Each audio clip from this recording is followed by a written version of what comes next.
हाथी और चूहा की कहानी। एक राज्य में एक राजा का शासन था।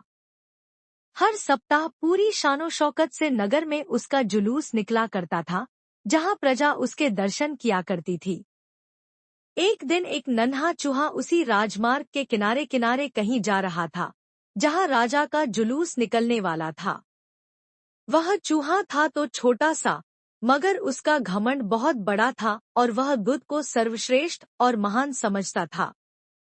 कुछ देर बाद राजमार्ग से राजा का भव्य जुलूस निकला, जिसे देखने लोगों की भीड़ लगने लगी।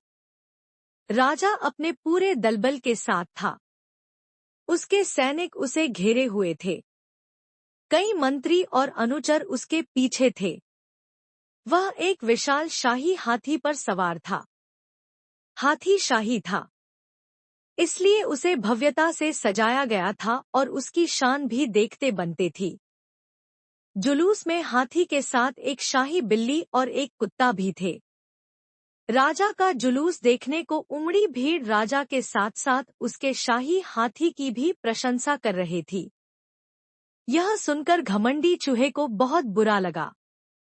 वह हाथी को गौर से देखने लगा, फिर सोचने लगा, इसमें ऐसी क्या खास बात है जो मुझमें नहीं। मैं भी उस जैसा ही हूँ। मेरे पास भी 2 आंखें, 2 कान, 1 नाक और 4 पैर हैं। फिर उसकी इतनी प्रशंसा क्यों? उसके विशाल शरीर के कारण, लंबी सूंड के कारण, छोटी छोटी आंखों के कारण या झुर्रीदार चमड़ी के कारण? किस कारण? एक बार तुम लोग मुझे देख लो, उस हाथी को भूल जाओगे। मैं हाथी से ज्यादा महान हूँ। चूहा ये सब सोच ही रहा था कि शाही बिल्ली की नजर उस पर पड़ गई और उसकी लार टपक गई। जुलूस छोड़ वह उसकी ओर लपकी। फिर क्या था? चूहा अपनी सारी महानता भूलकर दुम दबाकर भागा। भागते भागते वह हाथी के सामने आ गया। आगे बढ़ते हाथी ने उस पिद्दी से चूहे को देखा तक नहीं और अपना विशाल पैर उठा लिया।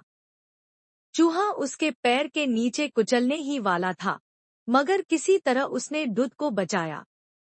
वहां से बचा तो खतरनाक कुत्ता सामने था, जो उसे देखकर गुर्राया। चूहा पूरी जान लगाकर वहां से भागा और राजमार्ग के किनारे स्थित एक छेद में घुस गया। उसका सारा घमंड उतर चुका था। उसे समझ आ चुका था कि वह इतना भी श्रेष्ठ और महान नहीं। सीख किसी से मात्र रूप रंग की समानता हमें महान नहीं बनाती। महान हमारे गुण और कार्य बनाते हैं।